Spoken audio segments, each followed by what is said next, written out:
Oh. Oh dear, that's 2. So the third one's got to be gold. Right. I've got a tripod. I have a tripod in one hand. I've got the GoPro in the other. I've got a pretty heavy pack on my back.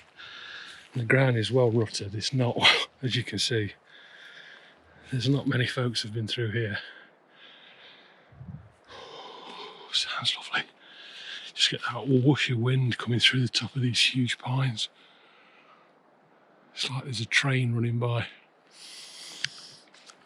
Anyway, part of me is saying turn around and go back, you fool, because this is not the path I should be on. And part of me is saying carry on, you fool, because look how beautiful it is.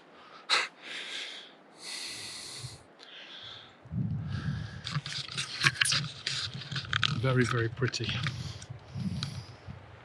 Very, very pretty. Morning, folks. Cool, it's weird looking at a lens. Hope you're doing well. Hope you're outdoors more than anything. It's a beautiful day. 1st of September. Woke up, put the radio on, and first thing I heard was, is that it is summer over then? Which wasn't highly motivating, but hey, even if it is, autumn's a beautiful season. I'm out today, way over the far side of Shield Forest. I've parked at the visitor centre. There's a fly. Clear off. Buzz off. Right on the lens, really. Dude, up it. Thank you. I don't know. Can't get the staff. Where was I? Yeah, straight through the National Nature Reserve, out the other side. And I've carried on for about half a mile. And it brings me into this beautiful forest, pine forest. Heavily overgrown floor. Lots of brambles covering this particular trail anyway. Well, this just looks like a forestry vehicles run a couple of tracks through, maybe 5 years ago. The brambles have overgrown, so there's not been many dog walkers down here, that's for sure. Anyway, I've come in here to check out wild camp potential, but it's not looking... It's okay for a hammock, but you ain't dropping a tent out here. It's way too wild. Anyway, that's not why I've come out. What I've come out for is to share with anyone who's interested my wild carving kits. I've called it wild carving because I can't really just call it carving. It's a little bit different. I carry different gear, and there are a few extra considerations I just want to touch on. If anybody's picking up a knife and heading outdoors, that is. It's a brilliant thing. It's a great excuse to come out. Just bring something like I've done today, a little Trangia stove, and a bottle of water. Make yourself a cup of coffee, find a nice little isolated spot. Pick up some deadfall, because we don't cut down new trees. Living trees, not new trees, living trees. Not unless it helps the tree, that is. Pick a bit of wood like that there, although I'd never touch pine. Don't know if you can see that. Nice little bit of deadfall there. Nice diameter on it. Right next to the fruit cupboard. Half a pound of blackberries. Mother Nature, eh? So yeah, I just want to share with you the kit I bring out for my wild carving. Wood spirits in particular for me. That's where my heart is, I think. Tickling my leg. I'm going to find a spot in here somewhere, even if I have to sit down in this wet grass. Not really. And set up a brief camp, and I'll break out my gear, run through it quickly, and hopefully it'll be of use to somebody. So I'm going to shut up waffling, leave you in peace for a minute while I try to find a plot, and then I'll bring you back when we're good to go. Quick pan. Isn't that just a beautiful thing? Why would you not come out here and carve a wood spirit, huh?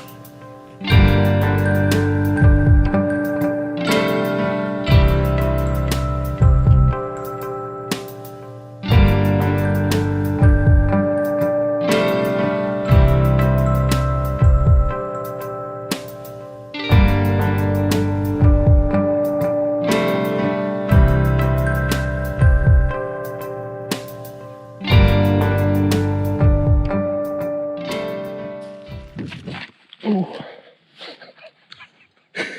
Oh dear.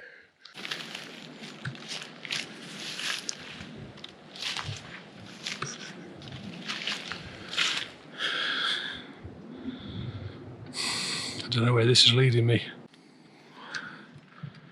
Spiders. Wow. There he is, look.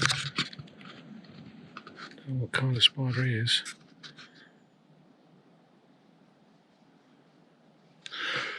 A fat one is the answer. Come on, mate. That's it. You can live on there. Oh, now then. What do we have here? This might be coffee time. Let's have a look. Not the easiest terrain to cross, that isn't. But it's you go all that way and then you find this forest with a floor. What a little oasis. That's perhaps the trail we would have come in on had we found the start. It was all overgrown. Looks nice up there. Any sign of somewhere to sit? Aye, what's this? Old rotten log. I think this will do. This will do just nicely.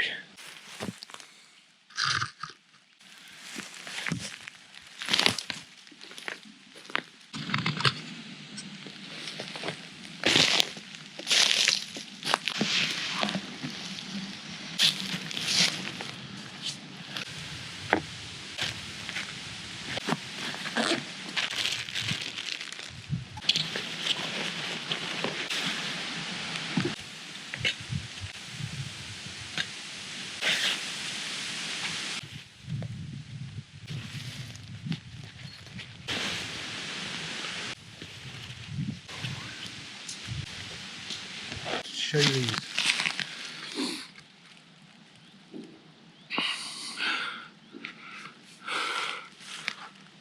Oh, stuck solid. I'm not going to play with them.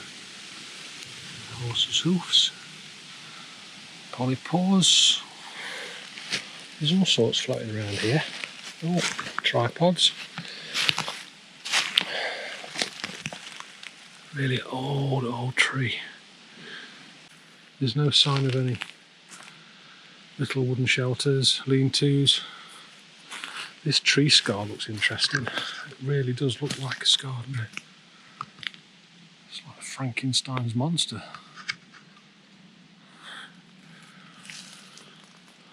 Anyway, I'm not here to talk about trees for a change, although I could wax lyrical for yards and yards and yards. No, what I'm here to talk about is what's in those three little packs there. Okay, situation's changed.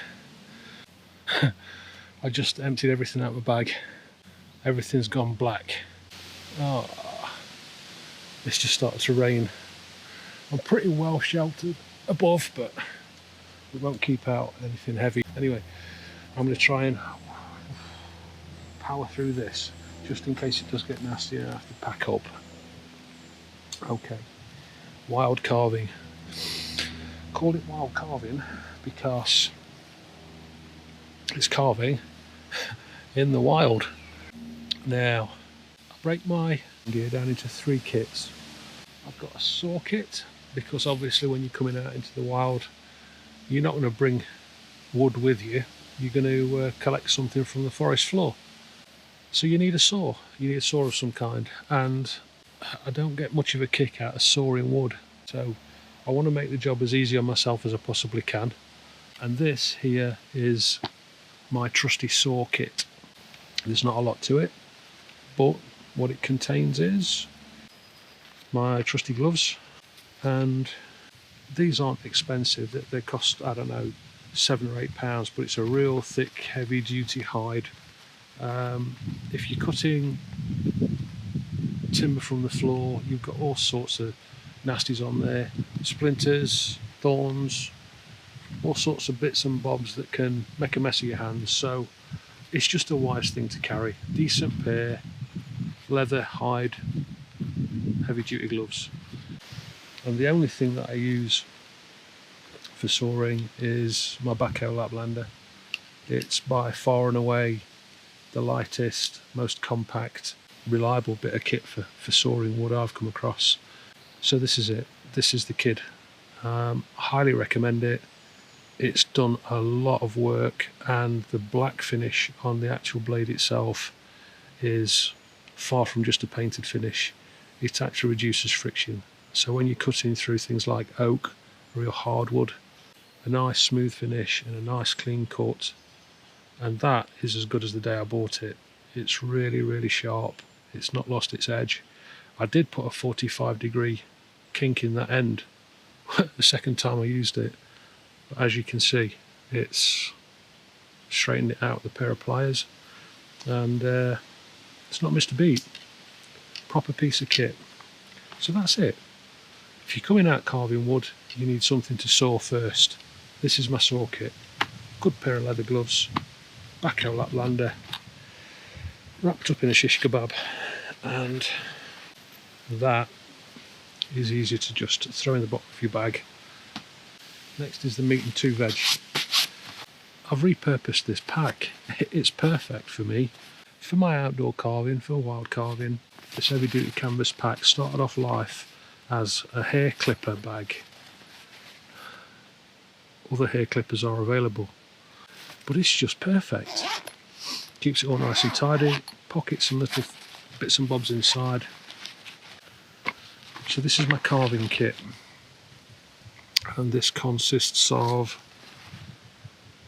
everything I consider useful for taking out in the field. Probably a few things in there I don't actually need, but let's start at the beginning. Gloves. The Kevlar gloves. Generally when you're carving you'll only use one. I'm right-handed, so I use a left glove. Whichever hand you use to hold your work, that's the one that wants protection. So that's me. I'm good to go. I'll explain that in a little while. That's my holding hand. So when I take a knife, I know that's a toothbrush, but it's easy, and I'm carving, if I'm going to slip, it's going to catch here. Tip of the blade, imagine, can catch here.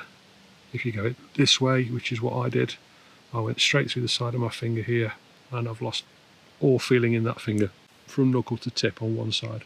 It's just so easy done. So it's very important, especially for the newbie, you must protect your holding hand, and I would strongly suggest you want to also put some additional stopping power over that index finger if you're right-handed. Obviously if it's the other way around, this finger. So gloves. You don't need to buy carving specific gloves, just gloves that are slash and stab proof. Generally Kevlar, but butcher's gloves are fine. I wouldn't recommend the metal mesh ones because they're a bit restrictive. I've not used them to carve, but I have tried one on, and it's not comfortable for me. I like to have more dexterity in my fingers, more feel, and this allows me that. If you buy an individual carving glove, you would buy the hand, a single glove for the hand that was your holding hand, left or right. They're very expensive and unnecessary. This does the job most of the time. The spare glove that you would use can still be used on your left hand if you buy a regular pair. It's not the most comfortable, but it beds in after a while. You can see you've got full use of your fingers. You still have the rubber coating on that finger, so it's two for the price of one if you buy regular stab and slash cut proof gloves. I shall try and say that again. There is one thing to watch out for, it's the weave. You won't see this too well, I don't think. Let's just have a look.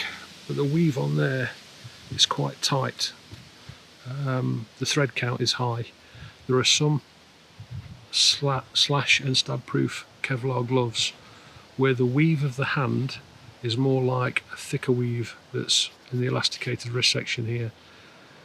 You want a tight weave. The tighter the weave, the more protection you've got, and that's what this is about. We want protection. Very quickly, what I use on that index finger, having taken that one out, is this stuff. It's called self-amalgamation tape. I think it's used in the motor industry. This isn't really cheap. You'll probably spend £4 or £5 on a roll, but self-amalgamation tape is like a single-sided tape with a backing on it. I won't be able to get that off. It's very difficult to remove. It takes a lot of effort to separate this lining from the actual tape itself, but the rubber backing vulcanizes when it comes into contact with itself. So I peel a strip of this off, a foot or so, take the backing off the whole of it, and then I wrap that finger over the top of the glove lightly. I don't put it too tight. If you do it too tight, you won't get the glove back on the next time you try. So it's very light, but as the tape comes around and meets itself, at that point it vulcanizes and it makes it one piece of rubber instead of a wound tape. Difficult to explain, it's more about feel, but try it if you haven't, because what it does, more so than like insulation tape, is, let me just put that back on quickly. As you can see, I can't unwind this now. It's completely made into a single piece of rubber, so it's just one piece of thick rubber. And what happens is, if your knife tip slips off a piece and comes into contact with this, as sharp as that edge is, it just allows the blade to slow enough for you to get the signal and take the pressure off the blade. Without that there, if you slip, there is no resistance. It's just going to cut into the glove, try and slide off it, but I have actually gone through these gloves. That's when I cut my knuckle.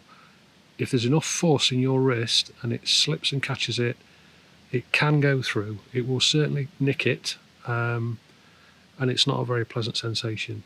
So this rubberization here allows the blade to catch, for you to get the signal it's caught, and then just release the pressure, and it avoids you going straight the way through. It catches and allows you to stop. It's just another little tiny thing that might help. So self-amalgamation tape, absolutely 10 out of 10. Well worth a try for even experienced wood carvers and whittlers. Next on the list, what else do I carry? I'm not going to talk too much about blades. That's my primary carver at the moment for when I'm out and about in the forest. It's a nice fine blade. It puts a very, very sharp edge together, and it wasn't expensive. I think it's available on Amazon, but for something that shape, I think it costs around 10 quid. And if you spend enough time stropping the edge of that blade, you'll get that shaving sharp. Right now, I could have a clean shave with that. That's stropped and ready to go. So 10 quid Amazon, it's a good starting point for anybody just getting into the game. I've got another carver there, which I've just bound in a little bit of leather. I think this one's from cherry. Again, Again, it's not an expensive knife, but I don't like the edge. I don't get on with this knife for some reason. It's not my favourite. Feels okay in the hand, but I tend to bring it out just in case my primary knife blunts. I've got an alternative. That's the only reason to carry that. I've got a little hook knife. I shan't take that out, so it'll mean tying it back up, shaped like a hoop. I'm sure you'll have seen them. Just for carving out a spoon if I fancy doing a spoon sometime, or a cookser, or a little bowl, something a bit different for a change. You can't do it with a standard carving knife, so I carry one just in case. Use it occasionally, that's all. And then I've got the classic Mora knives. That's the baby, the 120. Now, against public opinion, I think that makes a more sensible starting carver for people than the 106. A lot of people say 106, get a 106, which is what I did. I went out and that was the first knife I bought. I'll show you that one at the side of this one. The difference is length of blade. And that shows you, there's not a lot in it, but if 80% of your work is done in the top 25% of the blade, you can see the experience you're going to have is very different. Now, if you're cutting in this area of a blade, that's the dangerous bit. That's the bit that's going to cut through your glove and through your skin if you slip. So, hope you can see that okay. Personally, just from a safety perspective, that's the 120, Mora 120, and that's the Mora 106. Absolutely brilliant knife for spoons or anything that's got a longer stretch of wood where you want a smooth, straight edge, taking down a handle on a spoon or carving anything of any size. Brilliant knife, well worth having in your kit, which is why I carry both of them. But hopefully you can see those okay. Mora 120, beginner's recommendation from me. Mora 106, add it to your pack. Sorry about a little bit of surface rust there, I'll address that when I get in. The sheaths that come with the Moras do a job. I don't like them myself. There's no click, it's just a pressure fit. It sits in there and holds tight, that's all it is. But you can attach it to your belt if you ever wish to. I would never stick a carving knife on my person. If I tripped or fell, I'd expect it to go straight through the sheath and straight through me. So don't do that one, kids. It's not worth it. And that's my knives, my gloves, my tape. We've then got the most important part of the kit, which is not your knife, it's your strop. And this is my homemade strop. It's just a little bit of wood. It's about a centimetre thick. It's not even that, maybe 8mm. And what I did is I bought I think it was a 2-kilo bag of furniture offcuts from a leather shop, leather manufacturer. And a great big bag full of stuff arrived. And I've got plenty of little bits of waste material that I can repurpose and make my strops from. I don't have to sacrifice any additional cow skin to get anything better than this. And it's got two sides. It's got a green side, which is the thing that's been loaded up with cutting compound, polishing compound, and I apply that very lightly. You don't need much. I'll talk about stropping some other time. And it enables me to strop up my knives. Try not to cut myself out in the field. And that's just a nice, convenient sharpening side. And then you flip it over, and all that is just plain leather. There is nothing on it. It's just a fluffy side, a light pile, and that just gives you your final polish. And there is nothing more satisfying than taking a freshly stropped knife to a piece of green wood, something that's recently fell, and she's good to go. It's literally that easy. Obviously everything improves with practice, but you won't be able to carve for very long if you don't have a strop. You're going to get 5 or 10 minutes use out of a blade like this, chipping into any wood of any density. A strop, a couple of wasps over each side. I don't know if that's a word, it is now. And yeah, you're good to go. So a little bit of wood, a bit of skirting board, a bit of any offcut, anything that's flat, something 6 to 8 inches long. Trim some leather. I use the pile side on both because I like having that little bit of resistance when I'm stropping a knife, and I use the pile side obviously to polish up. So I just use the pile side on both. One's loaded with compound, one's clear. I wouldn't bring knives out if I didn't have a strop. It's that important. And then in this side, I carry a universal Opinel,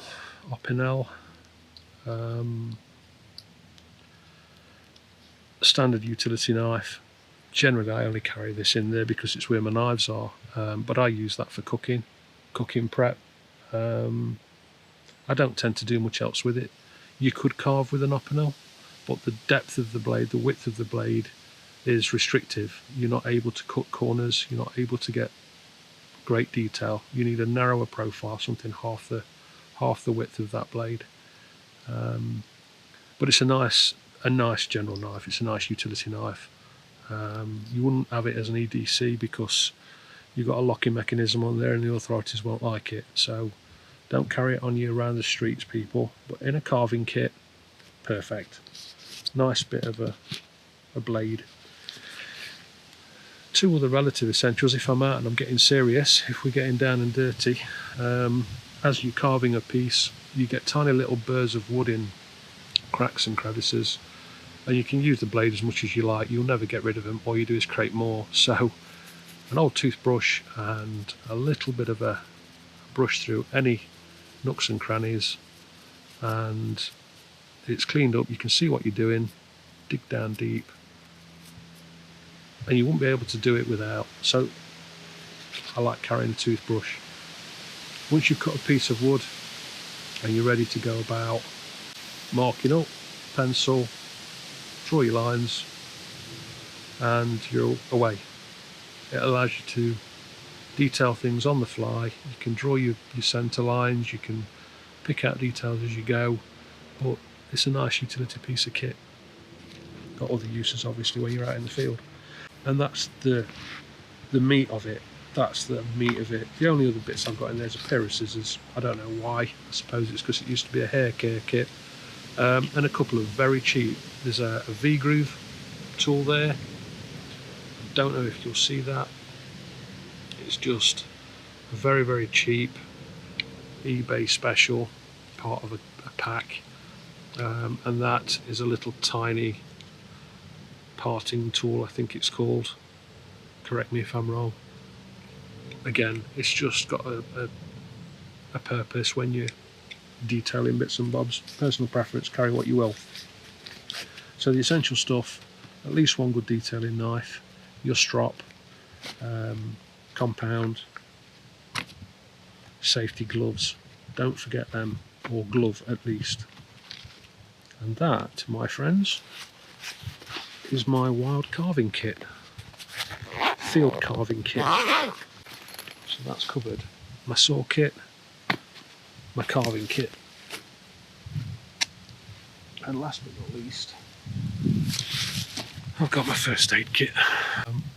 Now this is my regular first aid kit that I use when I'm out wild camping or hiking any distance. I don't carry it every time, I really should, but there's a bit too much bulk in it. I carry a lot of stuff in here. It's also my firelighting, hence the red paracord. I've had people ask about these packs before now as well. This is a decathlon pack from the Solanac range. There we go, Solanac. You can see that from there. It's the shotgun and shooting utility pack. Oh, they're about £7, £8, no more than that. This is the large pack, and as you can see, if you can see, let me just check. Kind of.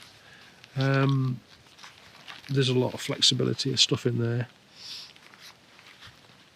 I'm not going to run through all this. I've got firelighting tackle, I've got multiple cutting methods in there, first aid stuff, essential tweezers, corkscrew, tick pick. Everybody needs tick picks. Tick, I say tick. But the reason for this is what's in there. Carving. This by far and away gives me the most comfort, and I've used these twice now. They saved me a trip to the hospital once and stopped me from passing out another time. Not that I'm squeamish, but these are sutures. You won't be able to see this because I can barely see it with my naked eye. I don't know what's going to happen with that. You might get a glimpse of it. When you're carving, if you have an accident and slip, mine was a deep gash through my knuckle. I'm not scarred very well, but I've got a bump of flesh there. The tip of the knife went through my skin, sorry about the gore, severed a nerve and went down to the wood. It didn't bleed for about 7 seconds, and that's what worried me most, because I knew how deep I'd gone. I felt it, and when it did start to bleed, there wasn't anything on this earth was going to stop it. I was shocked at how much liquid left that finger. So straight to my first aid kit, pulled out the sutures. I managed to stem the bleeding just with compression under a cold tap. So I held it, and then when it had dried up sufficiently, off with a suture. It's got a releasable end. Let me show you one, that might be easier. So there's a suture. Very obviously simple to carry. There's a tab on the back. There's a tab on the back there. You release, and there's a suture. And you can peel that off.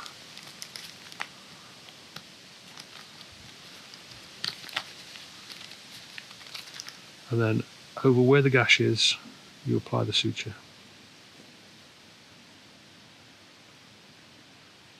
And it holds the skin together. Now it won't adhere whilst it's bleeding.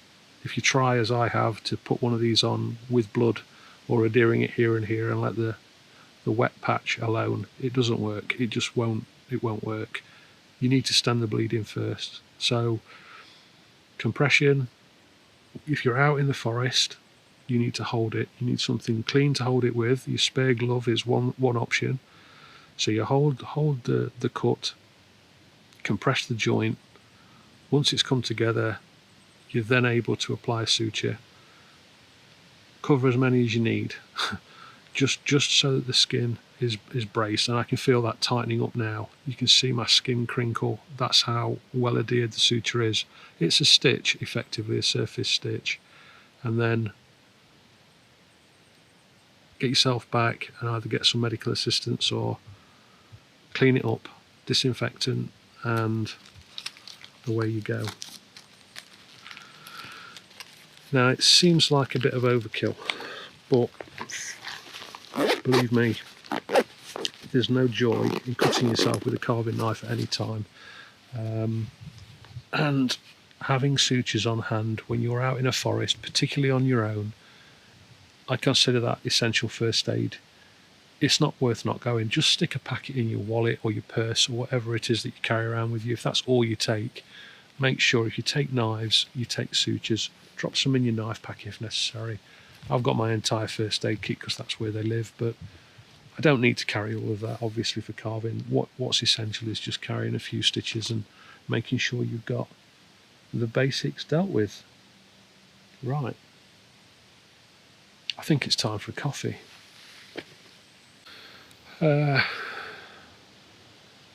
It's very dark. I'm still going to try and get a coffee out here. I've got a good 2.5, 3 mile walk back, so that's if I find the direct route from here. I don't even know where I am or where the path is, so I've got my work cut out for me. But anyway, I hope that's been a bit of an eye-opener for anybody interested in carving out outdoors. It's a brilliant pastime. It's great to come out here and pick up some of this wood. We've got all sorts down here, look, just for instance. There's no shortage of nice bits of wood, different varieties. You can try out all sorts of things. Providing you've got the right gear, you don't need much, and you certainly don't need to go out and spend loads of money on quality. A basic carving knife Kevlar gloves, sutures every time. Get out there and have some fun, see what you can do. I like to carve something up, which is what I'll probably do now, and then I'll leave it on the end of this trunk for somebody to pick up sometime. So right, it's coffee time. Catch you soon. Take care of one another. If you can't be good, be careful. Peace.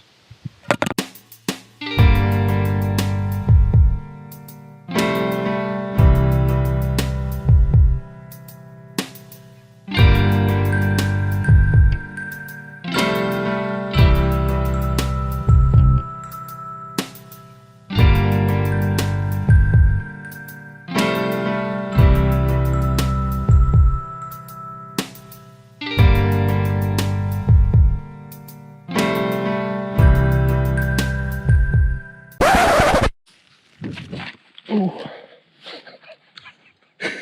Oh dear.